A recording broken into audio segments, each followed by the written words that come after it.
I want to talk with you a minute about cheating online, and I chose to use a video because I could tend to get on my soapbox about this, but I think it might just come across better if I talk with you about it instead of if I try to type. There's a lot of concern about cheating online, and some of it is justifiable. There's a website called studentoffortune.com where students can upload an assignment, and anyone can then complete the assignment and then offer it to the student for a specific amount of money. So really, you could pay someone to take an entire course for you. It happens. It does happen. But this is the deal.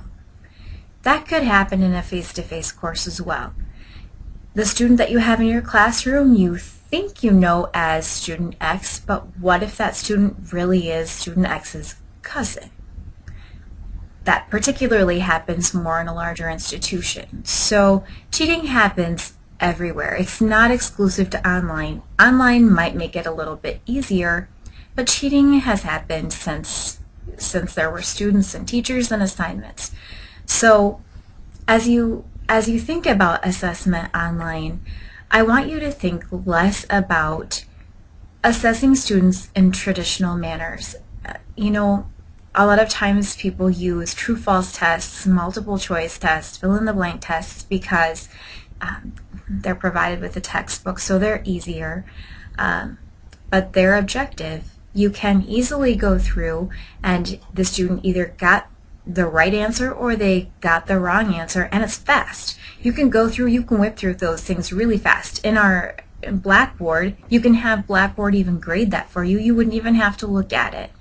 But I'm going to show you a device right now that I think makes traditional testing very irrelevant, because if I'm at the zoo and there's a specific kind of animal there and I want to know something about it, I can just look it up on my phone. If I'm at the grocery store and there's an ingredient that I don't know, if I'm at the doctor's office and he tells me about a specific genetic anomaly, I can just use my cell phone to find that information out.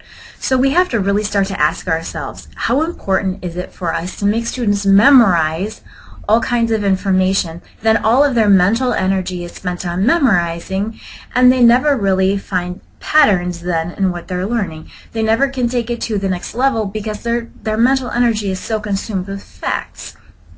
It's easier to grade facts. It's easier to test facts, but it's also a lot easier to cheat if the kind of test that you're using is only factual. If the only type of assessment you ever use is asking your students to do a true, false, or multiple choice, it's going to be easier for them to cheat on that.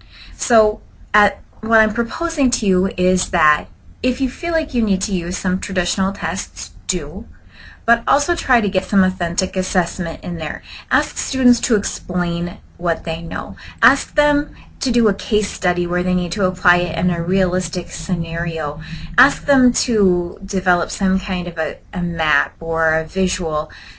There are 100 different types of authentic assessment that you could use, and it's much more difficult for a student to cheat on that. You hear their voice. You read their writing, and it's easy to tell, particularly after you've known a student for a while, if what they're sending you is in their own words or if it sounds much too advanced for what the typical student would write. So we're approaching the module on assessment. I'm going to put out a bit of research on assessment and show you a couple of different types of assessment and ask you to align assessment into your modules. But as you do that, I just want you to keep in mind that cheating happens online or on site, and there are strategies that you can use, namely getting away from that factual memorization and moving more toward authentic assessment.